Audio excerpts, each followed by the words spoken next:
Nous sommes au mois d'octobre, et qui dit octobre dit Halloween, et que fait-on à cette période? On joue à se faire peur. Et pour cela, on peut remercier PlayStation qui a eu la gentillesse de nous envoyer 2 codes de téléchargement, nous permettant ainsi de jouer à 2 remakes de classiques du genre, Until Dawn et Silent Hill 2.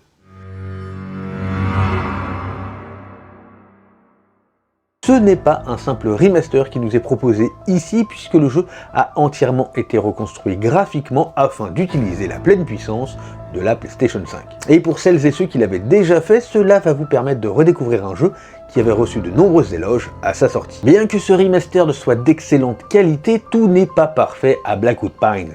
En effet, les défauts originels sont toujours présents, à commencer par une caméra qui n'en fait qu'à sa tête. Si, comme je vous le disais, le soft a entièrement été retravaillé graphiquement, certaines expressions faciales font vraiment peur. Mais pas comme on aimerait. J'avais l'impression que les visages des différents personnages étaient parfois figés, rendant certaines scènes drôles alors qu'elles ne l'étaient pas du tout. Mais pour moi, le gros point noir d'Until Dawn, c'est l'impossibilité de courir. Bah oui, quand on est dans un jeu d'horreur, courir fait partie de l'ADN d'un jeu d'horreur. Et là, au lieu de quoi, t'attends que ton personnage daigne avancer alors que la situation n'aurait voulu qu'une chose, n'exigeait qu'une chose, que tu te sauves, que tu cours. Mais non, il est comme ça, il marche doucement. Parce que clairement, moi, quand un mec me pourchasse avec une machette dont la lame fait 60 cm de haut, je ne quitte pas les lieux tranquillement, je me barre, je me tire ailleurs comme dans l'infanterie. En conclusion, je dirais que c'était vraiment cool de pouvoir rejouer à Until Dawn, parce que j'avais oublié plus de la moitié du scénario, ça m'a permis ainsi de le redécouvrir, même si ses défauts, il faut le dire, sont toujours aussi agaçants.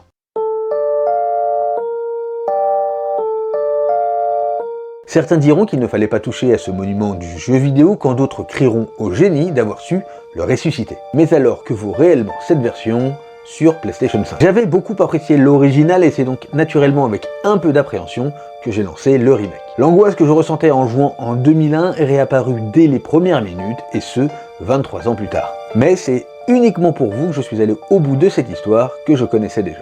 Je précise que j'ai joué uniquement au casque et de nuit pour une meilleure immersion. Super idée quand on sait que quand je joue à Astro Bot, je sursaute dès qu'un ennemi arrive par derrière, j'étais au bout de ma vie. Certains diront que le jeu est super mais que cela reste un remake et que cette période manque cruellement de créativité.